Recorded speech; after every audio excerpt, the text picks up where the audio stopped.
Welcome to Practical Talk Time. I'm Sandra Wrobel, your host for this evening's live call-in show. And before we get started tonight, I would like to ask people who are watching to email questions they might have about interior decorating and feng shui and architecture. It will not be a live show, but on May 1st, we're going to have Anjay Shu. She is an architect who graduated from Stanford University in California, and her specialty is feng shui. So we will be taping those shows with her to be shown at a later date. So if you have questions concerning architecture, please email us before May 1st at practicaltalktime@yahoo.com. The world around us has been in really turmoil. It's been very, very gloomy. We have trouble in Asia with Korea, Taiwan, of course the Ukraine. It's been a very cold and snowy winter. There's a very bad cardinal cross coming up astrologically. Even that, we very often have astrology programs, but that is also doom and gloom. And we decided enough is enough of this. We're going to have a show tonight that is going to be featuring joy, color, and new growth. And we have as our guest Donna Katsuranis. She is a master gardener, and we are welcoming Donna. Welcome to our show, Donna. We want to have a lively, fun show, and I know you've brought many flowers with you. Yes, so it'll be colorful. Yes. You call yourself a master gardener. Yes. And how do you become a master gardener? Well, it is a big decision. It's what a friend of mine refers to as a large C certification. It's not just a couple of minutes worth of your time. It's about a year's commitment to become a master gardener. The Master Gardener program in general started back in the 70s. And I believe it was University of Washington that came up with the concept. And the agricultural schools realized that they needed to do some sort of outreach so that their people in the schools could get information out to the public through the extension centers, the extension services. And rather than having the ag school students do it, they decided that they would certify master gardeners. So in Connecticut, each state administers their own master gardener program. And Connecticut has what I believe are fairly stringent parameters around the program. So every year at different spots in the state, there will be a master gardener class that will start in January with the classroom hours, and you will go once a week to the extension center for, I believe it's 16 weeks, and it's a full classroom day. You will do botany one day, you'll do entomology another day, you will do soil science another day, you will do fruits and vegetables, you'll do integrated pest management. Each class, most of the classes are taught by UConn professors. So you're basically taking Botany 101 in one day. And you're doing Entomology 101 in one day. And you go home at the end of the day, because I mean, these are adults that are taking these classes. These are not students, most of them. And you go home saying, I can't fit anything more in my head. But they want you to succeed. So through the 16 weeks of classroom time, you are a full-time student. At the end of the 16 weeks, you have your final exam. It's an open book exam. And then you have a number of different projects that you have to do through the course of the summer. One of them is 30 hours in the Master Gardener office, and in our case, the Master Gardener office is in Bethel. It's at 67 Stony Hill Road in Bethel. And mentors, myself being a prior Master Gardener, previously certified Master Gardener, we will mentor this year's interns coming in. So there'll always be at least 2, if not 4 or 5 people in the office. And you'll do your 30 hours answering questions. People will come in with, they'll say, you know, what's wrong with my plant, or what kind of bug is this, or what is this weed and how do I get rid of it, or how do I keep the deer out of my garden? That's always a fun one. That's always a fun. The first thing that they taught us in the Master Gardener class, you can have all of these wonderful lists of plants that deer don't eat. Deer can't read. So of all those plants that are on the lists of things that deer won't eat, maybe somebody else's deer don't eat them. My deer eat them. But so you go through the summer with your 30 hours in the Master Gardener office. You have to do another 30 hours of outreach projects. So that could be some of the library talks that I've done. When I was first getting my Master Gardener certification, I actually designed a serenity garden for the assisted living place where my mom was moving in. Oh. So that was a wonderful opportunity. Not everybody likes the sound of their own voice as much as I do, so not everybody is suited for doing talks. Some people are more suited for getting their hands dirty. So you've done your outreach, you've done your office hours, you have to do an independent study, what we call the Tree, Shrub, and Vine Project, which is basically you're given a list of, I believe, 20 different trees or shrubs or vines, a pine, an oak, a certain number of native plants, a certain number of invasive species, and you have to do a write-up on each of them. And mostly it's about identifying the plants.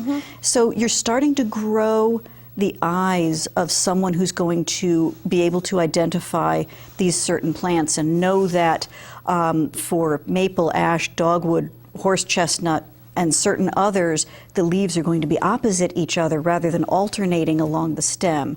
And for different types of pine, the needles will come in bundles of 3 or 5. If it's a white pine, it's going to be in bundles of 5. And all these little sort of idiosyncratic things about all these different plants. So you're developing those Master Gardener eyes so that you'll be able to diagnose things.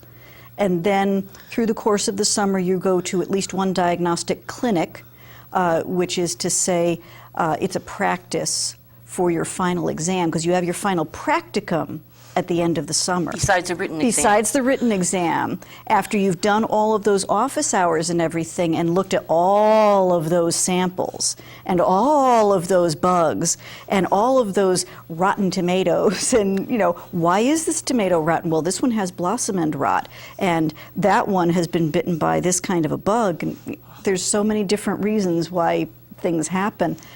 Once you've done all of that work at the end of the summer, you'll go into the room and there'll be tables set up and there'll be 30 different samples. And on each one it'll say, what kind of leaf is this? What kind of weed is this? What kind of bug is this? What's wrong with this plant? What is this flower supposed to look like? Is this a disease or is this just the way that this plant is supposed to look? And because people bring stuff in and they don't know if it's a variegated plant or if there's something that's gone wacky with it. And it might be diseased or it might have iron chlorosis and that will make it funky colored. And so we do a lot of diagnostic work in the Master Gardener office. I'm already overwhelmed listening to you. I couldn't even repeat to someone all the things involved. And I know one year we went to Stony Hill. They had a program on Saturday with lectures and raffles and everything. I had, until this moment, I had no idea that a Master Gardener went through all this. I just thought it was people getting together and, you know, I didn't know it was so organized. Yes. No clue. Yes. And you said it started at University of Washington in Seattle? Yes, University of Washington. I don't know if it was in Seattle proper, wherever. I believe it was they who started Master Gardener-dom in the beginning.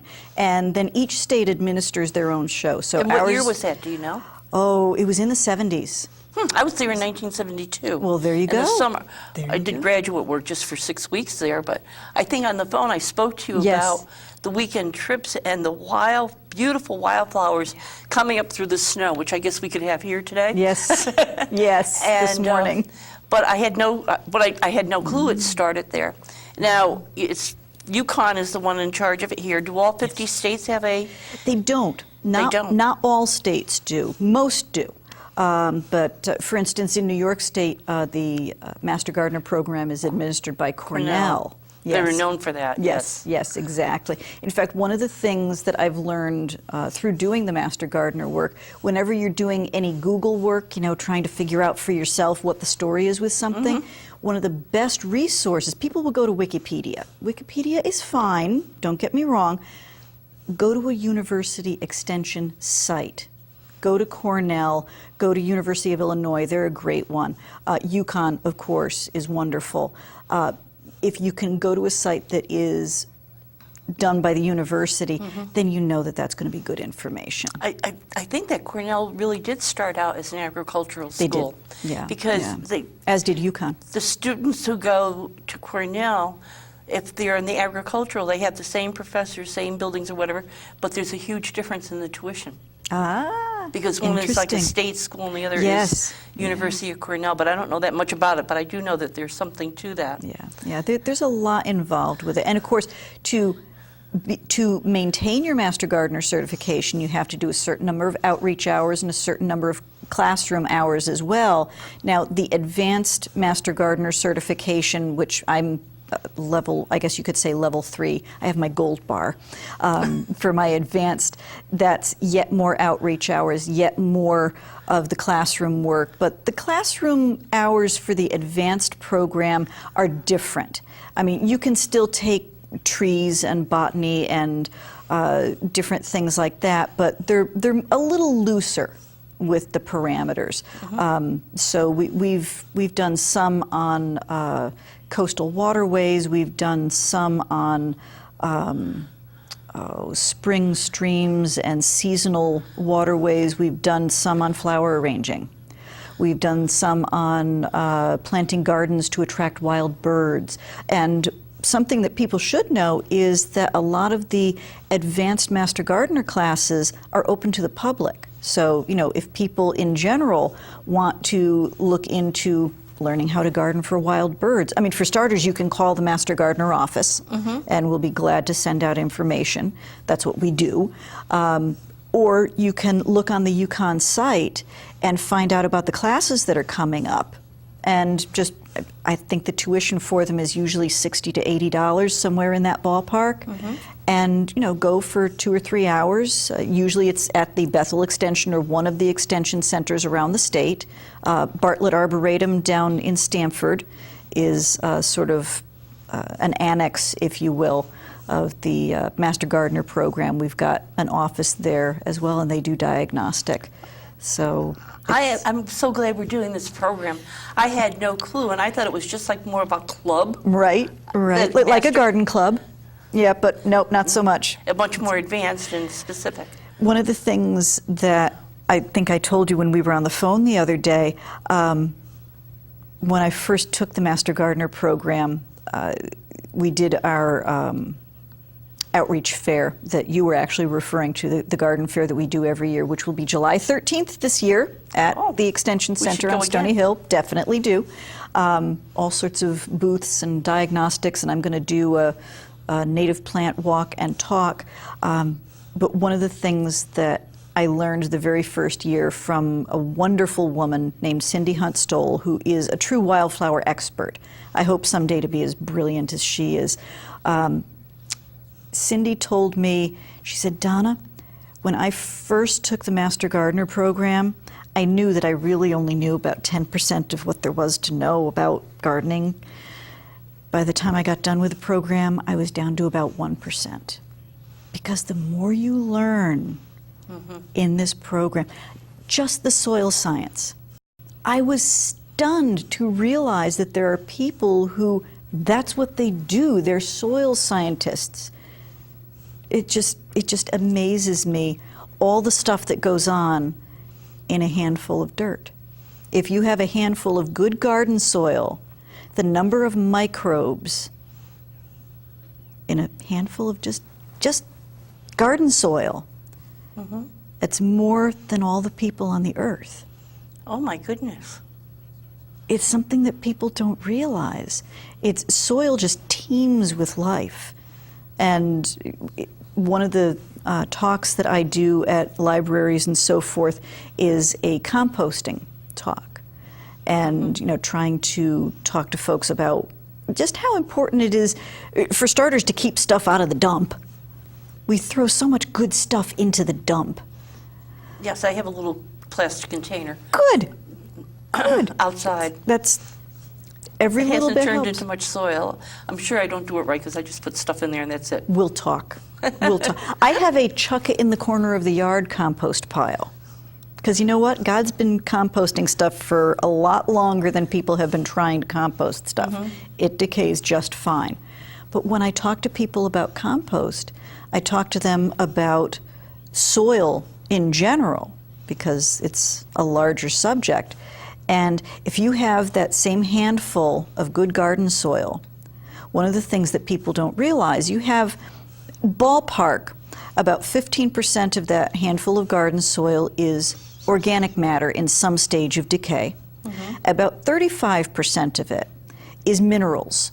So it's sand, silt, clay, it's broken down minerals. You know what the other 50% is? By volume. It's pore space. It's somewhere, it's air and water. 50%? 50%. What about Obviously hard not by pan weight. Well, see, that's the thing. This time of year, well, we're probably safe now, but a couple of weeks ago, if you went out and started working in your garden, the biggest problem with doing that when the soil is really wet is that you compress the soil. So that 50% solids and 50% pore space mixture has just had all the pore space squished out of it, and now you have hard pan. Oh. Now, And- where I live used to be a goat farm, and my friend Helga across the street was saying, you know, how poor our soil is, and anywhere that I've put in flowers or whatever, I had stones put around and actually had topsoil delivered or bought the bags, which, because the soil, it's mostly rocks. Well, that's New England. No, but this is a little bit more than typical New England. Yeah. Interesting. Now, I know well, it's going back almost 30 years ago, my neighbor had, the original owner, she took her soil probably to Stony Hill and had it analyzed, and then I guess she did different things with it. So this is something that anyone can do? Yes, yes. You have to pay a few dollars. Most of the things that we do at the Extension Center are free. Soil analysis we send up to Yukon. And I think it's $7 for the basic test. We're not talking rocket science here. You know, it's not. We're not going to get into the micronutrients in your soil. But if you you can go online to the website for the Yukon Extension Center's the website. I believe it's ladybug.yukon.edu. That's the Master Gardener site. You can find the brochure on how to take a soil sample and where to mail it. And one of the things that they ask you on the brochure for taking the soil sample when you submit it is, what will this be used for? Is this lawn? Is this flower garden? Is it vegetable garden? If it's vegetable, what kind of vegetables are you growing? Because one of the things they'll do is a pH test. And your potatoes need a different pH than your cucumbers. Oh, you can tell I'm some gardener. I would just think it's soil, dig a hole, put it in, that's Exactly, exactly. Well, and I've always joked that someday I'm going to write a book and I'm going to call it The Haphazard Gardener. Because, you know, my typical thing is I just chuck stuff in the ground and I do my blessing. Grow! If you live, you live. If you die, you compost. I mean, you know, if I'm growing trees, I'll probably, you know, do a soil test and that kind of thing to make sure I don't have any horrific imbalance in things. But it's not something to get real crazy over. You know, do a little bit of learning and make some mistakes.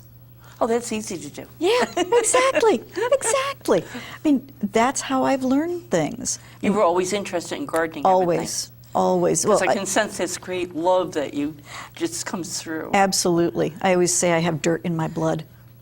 Did you have a degree in biology? Or No, anything? Nothing? No. I went to the School of Hard Knocks. My father, actually, I grew up in Brookfield on Johns Road, which was named after my grandfather because it was part of the old farm. And my dad used to tell people, I remember walking behind a horse and plow over these fields. And he did, you know. He had a lot of other stories to tell, too, but that's for another night. So they did a lot of composting naturally. Well, they did a lot of composting because that's just what you did. Yeah. In fact, a couple of the little bottles that I have on my table here, I found it in farm dumps. Because, you know, when you're on a farm, you don't have garbage service. You have the pile where the manure goes, and that's where anything that's biodegradable is going to go. And then you have the pile where the non-biodegradable stuff goes. And that's going to be the milk of magnesia bottles and the broken crockery and the old metal car parts and whatever else. And there's amazing stuff that you can find in those. I remember when I was a kid that most people, they would burn their garbage, and then like the glass and cans, a hole was dug and it just went in. So now when people go to dig, they do dig up They find the treasures, stuff. exactly. Yes. And exactly. I'd like to tell people, it's on the screen too, that this is a live call-in show, and we're chatting away. Please do call in. You can ask any question because Donna seems to be a wealth of information. And when I don't know the answer, I will refer you to the Master Gardener office. Right, because just like your friend, you said after she got into it, the more she knew, the less she knew, which is true of everything. Yeah, there's so much out there. There's so much to know.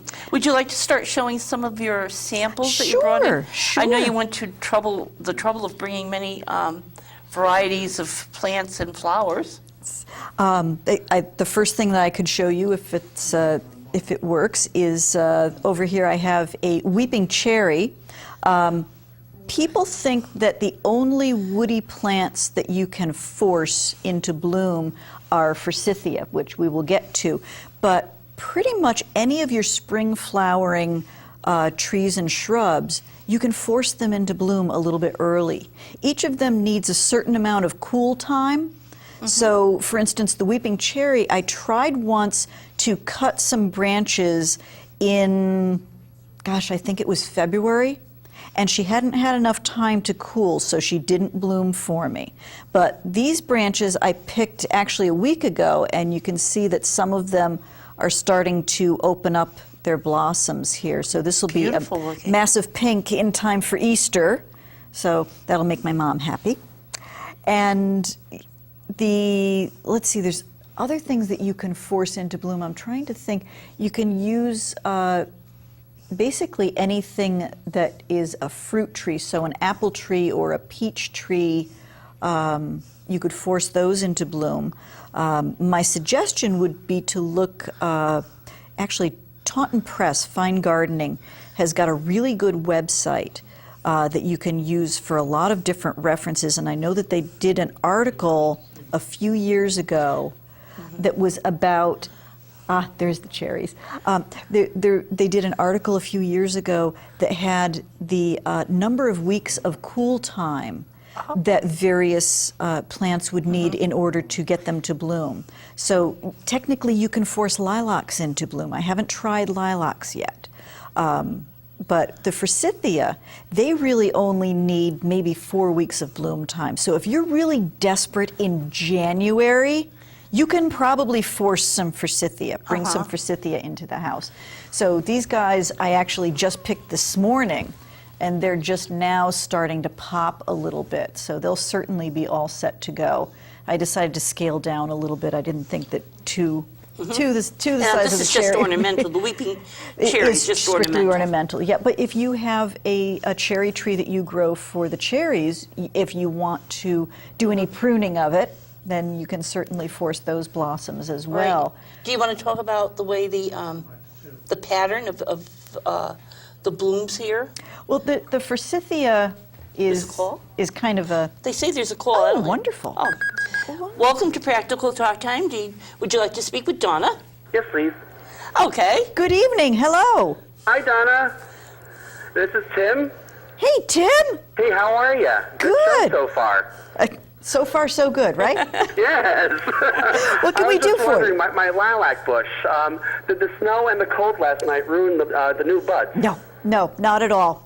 Not at all. Because you know how much I just love lilacs. Exactly. I think that there is every chance that we have not gotten, I'm going to say, any serious damage from the snow and the cold last night. And in my opinion, the reason for that is going to be that we had the rain with it. Oh. With the rain coming in, when it gets cold, it mitigates things a little bit. You may remember hearing about in Florida when they're going to have a cold snap, they hose down the oranges in the orange groves, because if it's wet, it will keep the plants, the buds and everything from freezing. Oh, interesting. From freezing solid. And I mean, let's face it, anybody that blooms in the springtime has got to be kind of hardy to begin with. So Very true. all of these guys that I picked, all of these guys that are on the table here, I actually picked this afternoon. This is the Weeping Cherry's the only one that I picked earlier. So these guys all survived quite well. So I'm very pleased. That's what I want to with know, it. because that lilac bush is mine. Absolutely, absolutely. Lilac bushes are a religious experience as far as I'm concerned. Oh, aren't they? Yes, absolutely. Well, Did you have any other questions? Thank you very much for answering my question. You're welcome. Thanks for calling. Okay. Hi. Bye-bye. I have a question in relation to that. You've done these cuttings here, and he just did the lilac.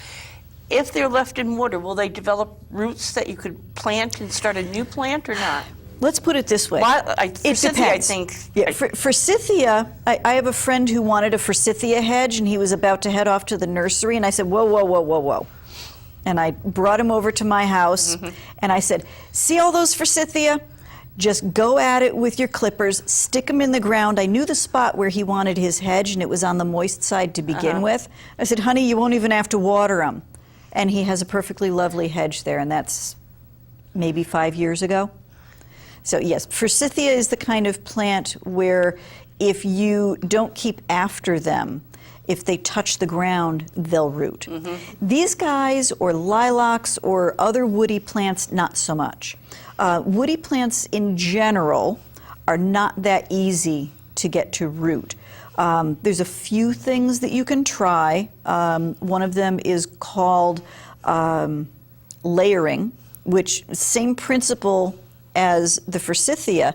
If you can get one of the branches from the tree while it's still attached to the tree, all the way down to the ground, and you can kind of pin it to the ground, either put rocks on it or whatever, and let it be, it might develop roots. Now, if it's a tree and not a shrub, it's much less likely to want to do that. But if you have, for instance, there's a shrub called a Weigela, W-I-E-G-E-L-A. There's pink flowers and there's wine-colored flowers and different ones. It has a very arching habit to begin with. Weigela is a great one to try to layer. So you can, they'll even use what they call landscape pins, which if you picture just kind of a U-shaped wire, they'll stick that in the ground over the stem of the shrub and let it be there for a while. And when I say a while, I mean a month or two. And then check, and you might have some roots there. That's worth I know a try. years ago we had a forsythia bush that was just going wild. Like you said, it roots itself. Yeah. And the neighbor asked if he could have it. We said yes. He was putting it in the back. There was a drop-off, and he wanted to stop the erosion. Good, good, good. That's So a it was perfect real use natural, for it. yes. Yeah, yeah. That's It's a too great bad the use for it. cherries, that looks so beautiful. It's too bad that doesn't Well, the root nature itself. of the weeping cherry, as we were talking earlier, weeping cherries are almost without fail grafted. So if you're not familiar with grafting stock, the trunk of the tree is either a wild cherry or some sort of more conventional cherry.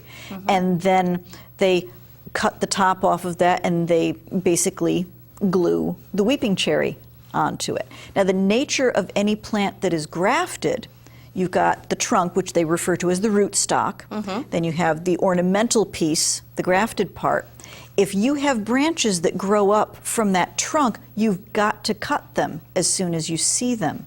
Because what will happen is the pretty stock is not as hardy as the trunk is. And those branches that are growing up, they'll take over and they'll kill the weeping stock. Oh, how sad. And I'll tell the story that I told you about my friend who is, Irene is from Germany, and she made me laugh one day. I went to her house and I walked around the corner and I said, Irene, why does that tree have rocks hanging from it? She had tied ropes with rocks from all the branches of this tree, and the tree was weeping. I would weep too. She said, well, it's supposed to be a weeping cherry, but it didn't weep anymore, so I tied rocks to it, so now it will weep. And it worked? It worked, yeah, but it wasn't, the weeping part of the tree had gone away because she hadn't cut back those starts that had come out. They call them water sprouts. But my question is, do the rocks work as well as clipping it? No. No. It's not the thing to do. No, it would be the same as going to just a conventional upright cherry tree and tying rocks to it and making the branches fall down, because that's basically what she had done. She had tried to force it into a position that it doesn't want to be in. Oh. Yeah, the poor thing. Very clever idea, the poor though. Thing. She's a pip. I love Irene. Now, bulbs, I know I've had a whole bunch of them planted, and only the daffodils, which the deer keep away from, come up, and the grape hyacinths come up, and the Yes. crocuses. Everything else has been eaten, and I had bought them so that, it would be continually You'd stagger with the bloom. Yes, Good. and they're gone except those three, and there must have been at least 8 or 12 different types of bulbs. Do you remember what you planted? not tulips, but I don't remember the rest of them. Here's the thing Spent a long time. Yeah, here's the thing with tulips. I love The deer tulips. love them. The deer love them. They're deer candy. Even if the deer didn't eat them, the nature of tulips, the majority of tulips, is the first year you'll get fabulous bloom. Then the second year you'll get pretty sort of okay bloom. And then by the third year, maybe about 20% of them will bloom, thereabouts. Dutch tulips are so hybridized, they're so finicky and delicate that a lot of people treat them as annuals. They just pull them out as soon as they bloomed that first year. Oh. So there are species tulips, which is to say they're not hybridized. They're the way that God made them. And Do we most know of what them, they look like at this point? There are a few out there. They're smaller. They don't have as many color varieties. But as with any species plant, which is to say closer to the original, because they're not so hybridized, the other advantage of them is they might set seed. So not only will they reliably rebloom, but they may expand. So I'll give you a for instance on that. This little guy here, this is Siberian squill, Scilla siberica, S-C-I-L-L-A. And it looks like you have it in a salt or I pepper shaker? I have it in my mother-in-law's crystal salt shaker. I have a rather significant collection of these little dudes. I like tiny bottles and so forth because I like tiny flowers. So the Siberian squill, I don't know if it's not hybridized, but I know that it will set seed very nicely.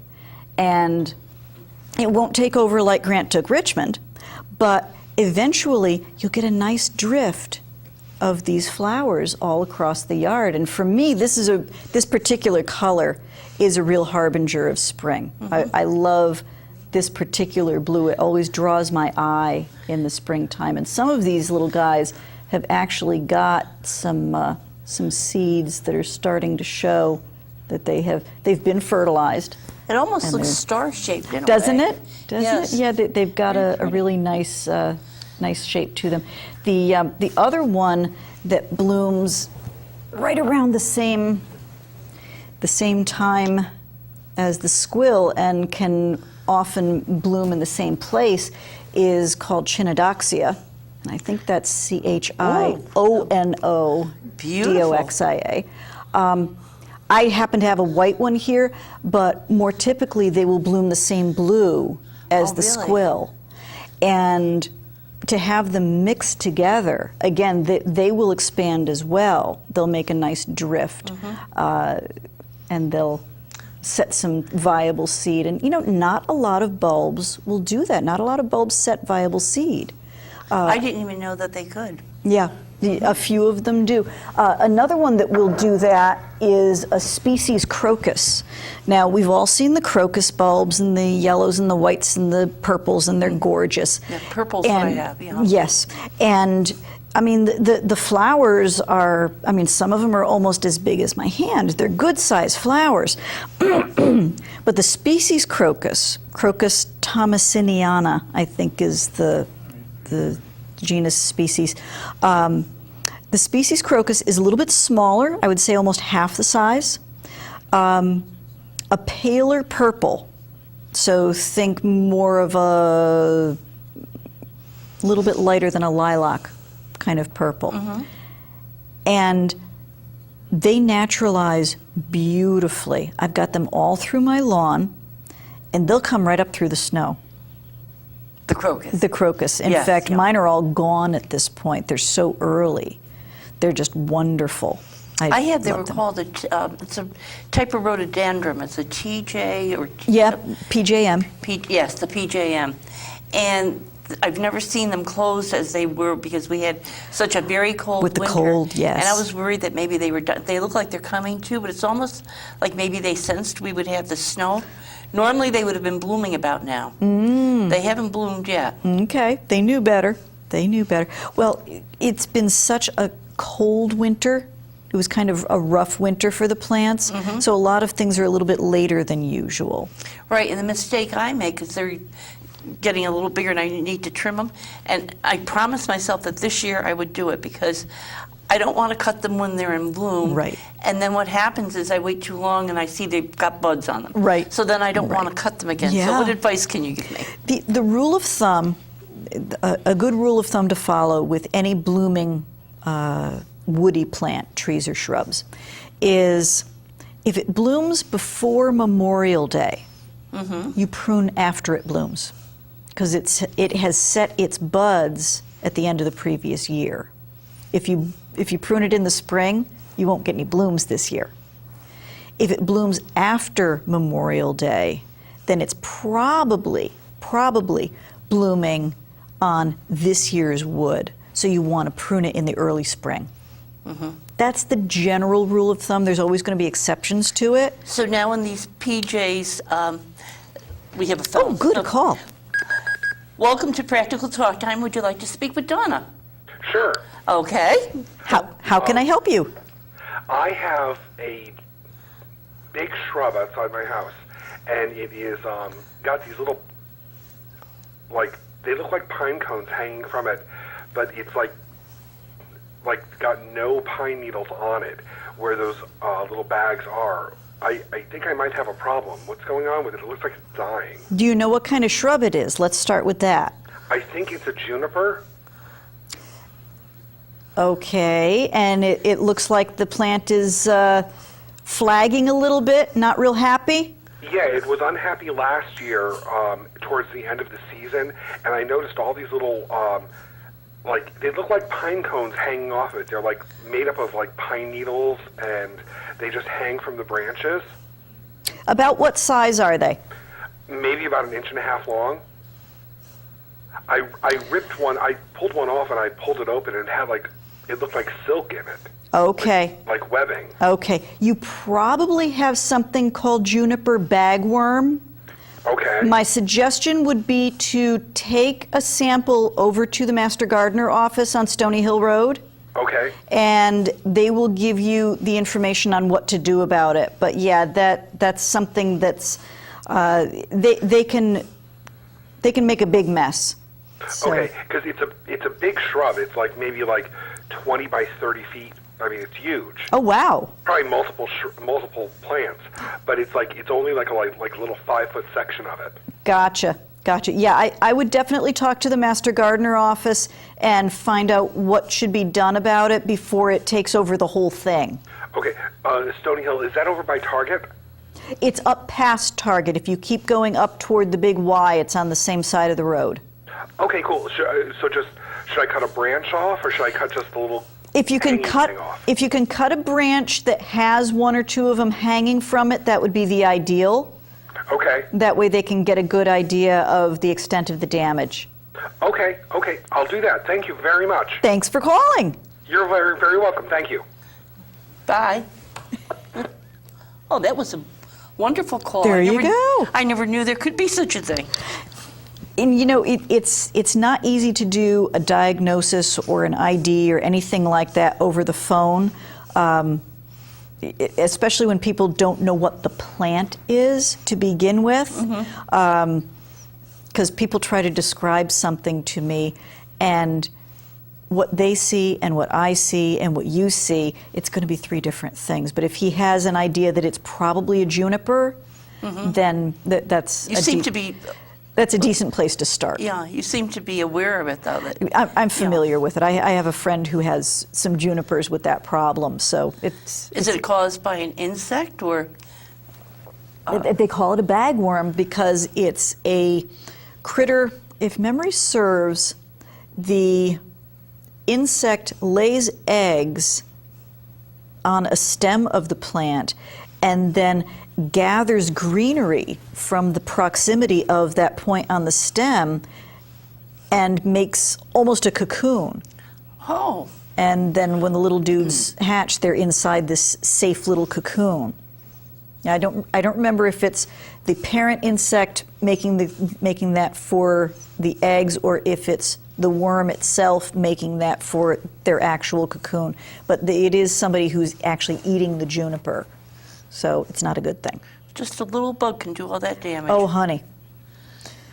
Oh, honey. Have you ever heard of the Asian longhorn beetle?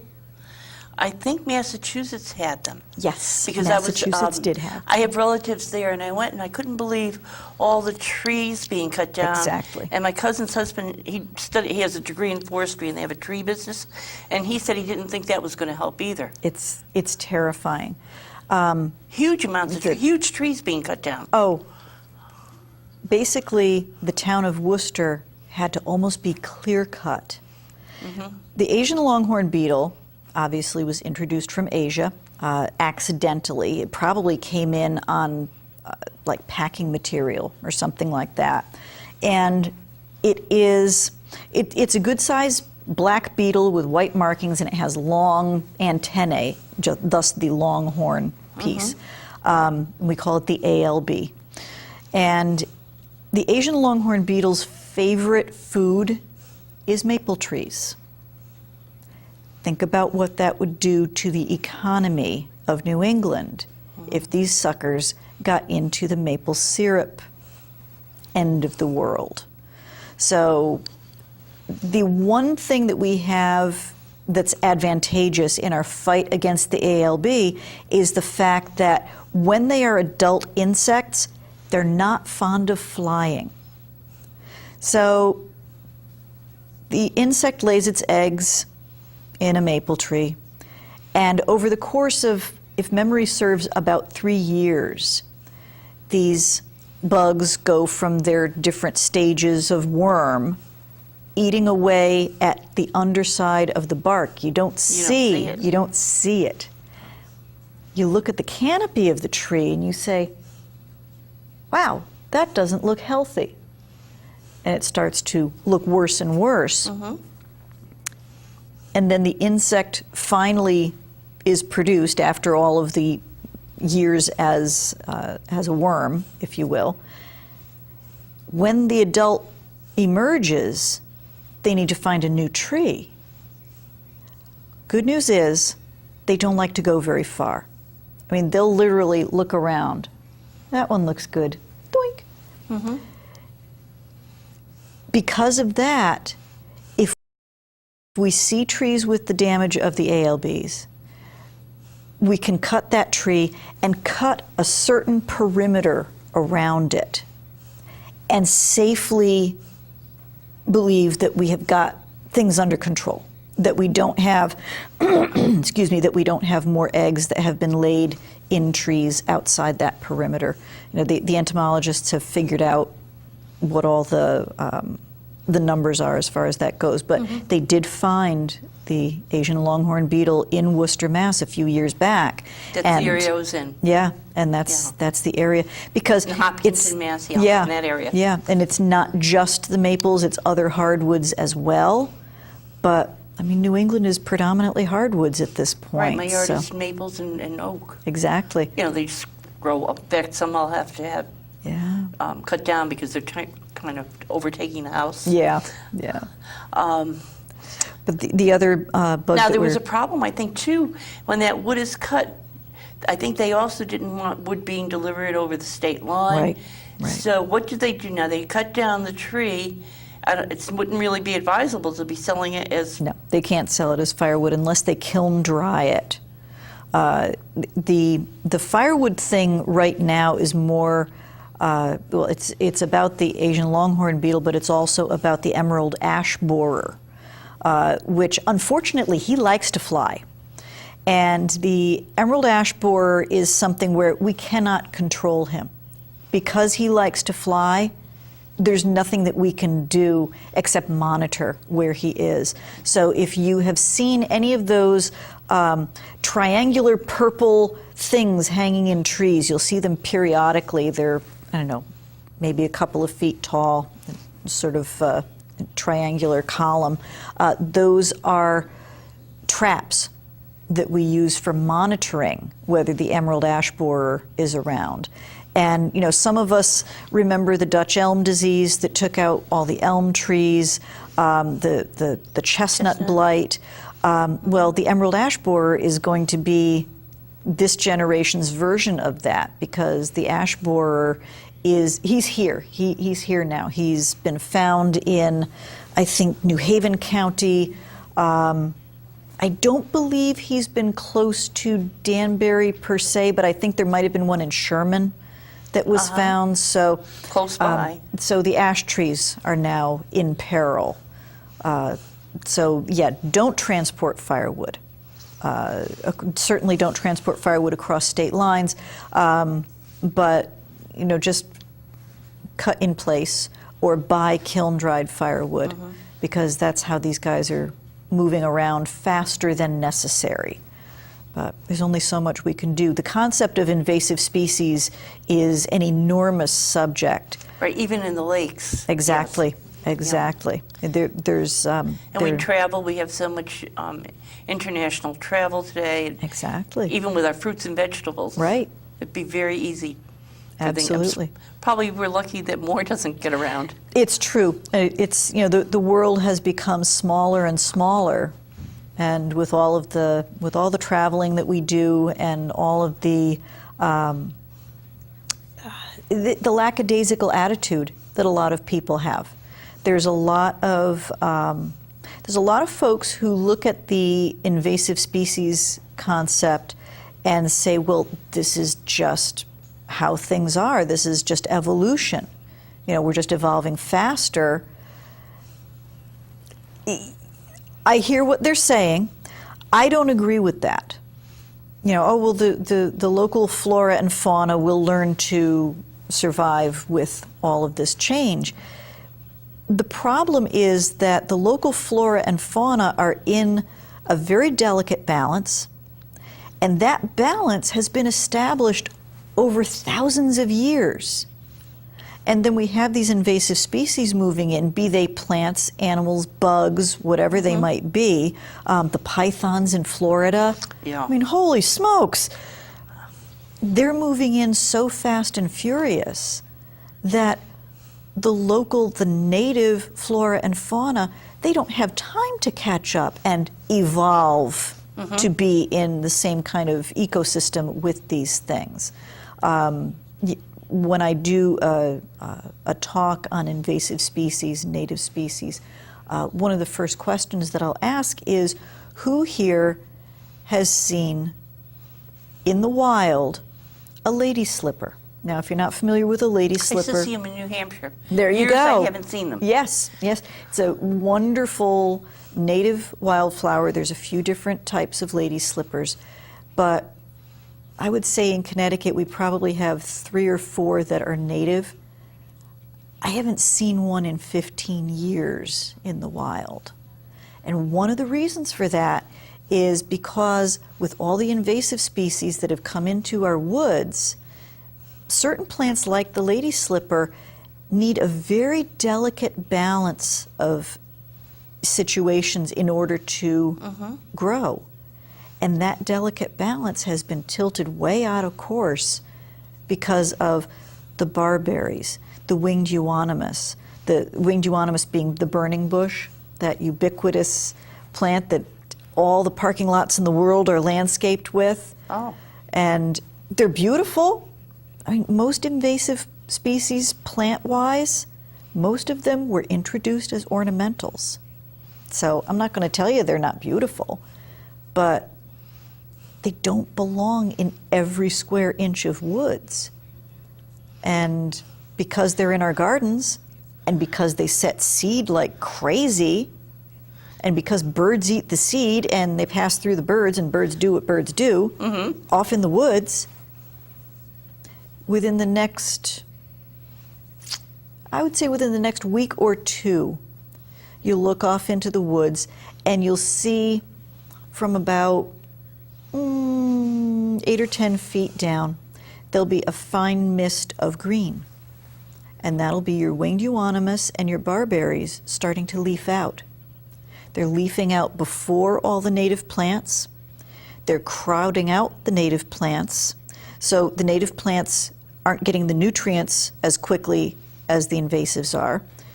They're competing with the invasives for the root space. So they're competing for nutrients, sunlight. And one of the things that has been found recently, UConn has done a study on barberry specifically. In the forest where you find a whole bunch of barberry, there's an exponential number of deer ticks. Oh. Because the barberry has got a... Mice? Well, a little bit with the mice. It's protecting the area where the mice are, but it's keeping things a little bit moister. It's creating an understory habitat that's leafy, and the ticks require a moister environment. They can't stand to dry out. So the barberries are keeping things a little bit more humid, and the deer ticks are just in deer tick heaven. So for those of us who have the permanent effect of Lyme disease, I'd really rather not be creating this wonderful, happy environment for these little razzle schnuzzle Wealth frazzle of razzle. information. We could have you back many, many times, many topics. We probably have 7 or 8 minutes. Now we're down to 5. And I'd love to have you back to speak about many other things. would that love you're, to. I would And love since we only have 5 minutes, I think maybe you'd want to finish up with Oh, I'll talk about some my of the daffodils. other flowers. And, yes. Yeah, the other ones... This has been fascinating. The other ones that I brought were some daffodils that, as you were talking a little while ago about in your garden, how you've planted a number of different My daffodils are bulbs. cream color. Ah, okay. So maybe they're they're a probably different variety. They're probably a little bit more, Yes. a little closer yes. to these guys. I don't know the hybrid names. You know, I don't know if there's really a difference. I don't know if there's a big difference between jonquils and daffodils I and think narcissus. they were called daffodils in the bag I bought them in, but Exactly. There's a few hybrid names that I know, and this particular one is called Ice Follies. And one of the nice things about Ice Follies is that they're such early bloomers. And another one that's a great early bloomer is this little dude. He's called Tete-a-Tete. And the reason he's called Tete-a-Tete is that he often will have more than one flower per stem, which is big fun. right, He's- because mine are beginning to bloom, and the snow bent some of them. But Yes. I'm glad they were just beginning. Yep, they'll be just fine. They'll be just fine. The tete-a-tete, all the tete-a-tetes that I have in my garden, they came from the grocery store. You know how in January you can buy bulbs in pots? Yes.